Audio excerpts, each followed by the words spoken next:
नमस्कार मित्रों, आप सभी का स्वागत है मेरे YouTube चैनल विकास शर्मा ऑफिशियल पर। और मैं आपके सामने लेके आया हूं अब की बार पटवार पार भाग 5। काफ़ी इंपॉर्टेंट सवाल है इसमें। 16 मार्च 2020 को उड़ान योजना नागरिक उड्डयन मंत्रालय के लिए किस राज्य को बेस्ट प्रोएक्टिव स्टेट अवार्ड मिला? बेस्ट प्रोएक्टिव स्टेट पुरस्कार। तो बात कर रहे हैं हम राजस्थान की। अट गोगा जीरो थान, अट पाबू जीरो थान, अट तेजा जीरो थान, इन वास्ते अटका हुआ है राजस्थान। ठीक है, तो राजस्थान को मिला था आपका प्रोएक्टिव स्टेट अवार्ड।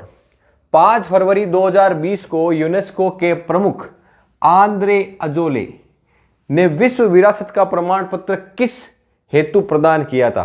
ठीक है ना, ये ध्यान रखना। एक यूनेस्को विश्व धरोहर में और शामिल हो चुका है, ये है आपका जयपुर का परकोटा। जयपुर के चारों ओर परकोटा है ना, वो परकोटा इसमें शामिल किया गया। इस समय कौन कौन उपस्थित थे जब ये दिया गया? पर्यटन मंत्री विश्वेंद्र सिंह,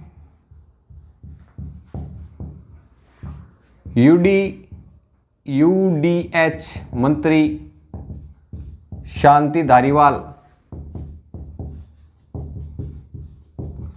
व बीडी कल्ला। जब ये दिया गया तब ये लोगों की उपस्थिति में दिया गया था। ठीक है, और जयपुर परकोटे को भी अब यूनेस्को धरोहर में शामिल कर लिया गया। ये प्रमाण पत्र मिला था 5 फरवरी 2020 को। आगे चलते हैं। 29 फरवरी 2020 को लोकसभा अध्यक्ष श्री ओम बिड़ला द्वारा शुरू किए गए सुपोषित मां अभियान का संबंध किस क्षेत्र से है? तो अपना बिड़ला जी कटी रहा है कोटा, तो यहां ध्यान रखना आप, कोटा व बूंदी क्षेत्र। अब ये सुपोषित मां अभियान है क्या?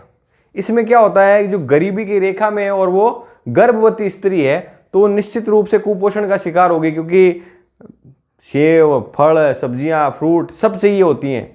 तो इन सब की मांग को पूरी करने के लिए उस स्त्री को 9 महीने तक क्या दिया जाएगा? पोषित या पौष्टिक खाना दिया जाएगा 9 महीने तक। यह सुपोषित मां अभियान कार्यक्रम है। ठीक है, यह कोटा व बूंदी क्षेत्र में शुरू किया गया था और इसके अंदर आपके केंद्रीय महिला व बाल जो आपके मंत्रालय है उसकी जो आपके क्या कहते हैं मंत्री कौन है? स्मृति ईरानी भी इसके अंदर साथ में थी। ओम बिड़ला व स्मृति ईरानी ने दोनों ने मिलकर ये शुरू किया था सुपोषित मां अभियान। ठीक है, कोटा व बूंदी। भारतीय नागरिक उड्डयन मंत्रालय द्वारा फरवरी 2020 में जारी की गई स्वच्छता रैंकिंग में जयपुर एयरपोर्ट देश में कौन से स्थान पर रहा? तो ये रहा था भाई तीसरे स्थान पे, तीसरे स्थान पर रहा था। ठीक है, तो पहले में कौन रहा? पहला रहा कलकत्ता और दूसरे नंबर पे था चेन्नई।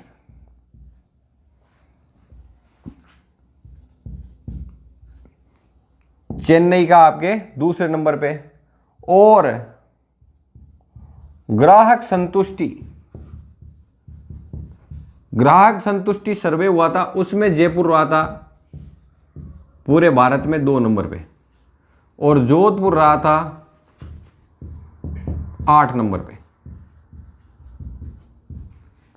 जयपुर 2 नंबर पे और आपके जोधपुर 8वें नंबर पे रहा था। राजस्थान का राज्य पक्षी जिसे प्रवासी प्रजातियों के संरक्षण सूची में शामिल किया गया, सबको पता है, गोडावण। गांधीनगर और ये कहाँ है? गुजरात। यहां आपके कोप 13 सम्मेलन संपूर्ण हुआ।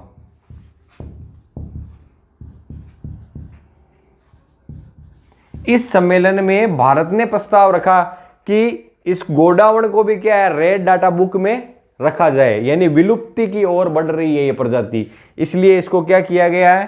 13वें कोप सम्मेलन में प्रवासी प्रजाति के संरक्षण सूची में शामिल कर लिया गया। कहां हुआ ये सम्मेलन? गांधीनगर गुजरात में। कोप 13। प्रदेश की किस नदी को केंद्र सरकार ने नमामि गंगे प्रोजेक्ट के तीसरे चरण में शामिल किया गया?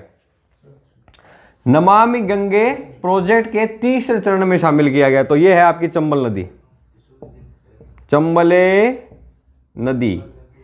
और राष्ट्रीय चंबल घड़ियाल अभयारण्य जो कि 625 वर्ग किमी है जिसकी लंबाई, इस नमामि गंगे प्रोजेक्ट में वो उसका 285 वर्ग किमी भाग भी है।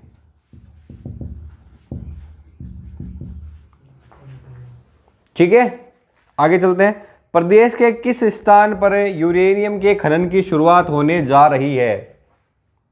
ठीक है, तो ये है आपके खंडेला। खंडेला कहाँ है? सीकर। ठीक है, और गांव का नाम है रायल गांव, रायल गांव। इस गांव में शुरुआत हो रही है।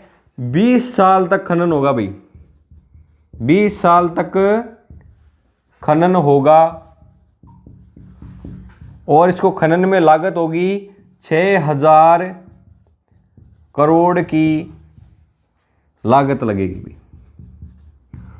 और निकालेगा कौन ने? ये आपके यूरेनियम कॉरपोरेशन जो कंपनी है वो इसको निकालने का काम करेगी। ठीक है, भारतीय रेलवे ने high speed corridor bullet train के रूट में प्रदेश के किन किन 2 शहरों को शामिल किया है? 2 शहर शामिल किए हैं, जो दोनों शहर हैं आपके जयपुर और दूसरा है उदयपुर। जयपुर और उदयपुर को शामिल किया गया है। जो अहमदाबाद से कहाँ चल रही है? बॉम्बे के बीच में जो ट्रेन चल रही है ना, जो चलेगी बुलेट ट्रेन, उसमें ये 2 स्टॉपेज बनाए जाएंगे, जयपुर को और उदयपुर को। ठीक है, इसके बाद में प्रदेश का दूसरा सबसे बड़ा सोलर पार्क कहाँ स्थापित होने जा रहा है? तो ये हो रहा है आपके नोक, बीकानेर। ठीक है, 925 मेगावाट, 925 मेगावाट का ये 925 मेगावाट इसकी कैपेसिटी होगी। ठीक है, 20 जनवरी 2020 में भारतीय सेना का फायर पावर युद्धाभ्यास खड़ग शक्ति कहां संपन्न हुआ? ठीक है, तो ये बीकानेर में हुआ था और बीकानेर में जगह है महाजन फील्ड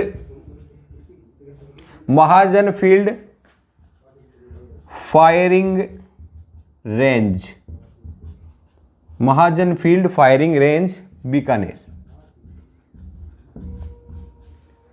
तो दोस्तों ये थे आज के 10 इंपॉर्टेंट क्वेश्चंस जो मैंने मेरी तरफ से आपको बहुत अच्छी तरह से कराए हैं। तो आप बिल्कुल इन्हें पढ़ें, सुरक्षित रहें।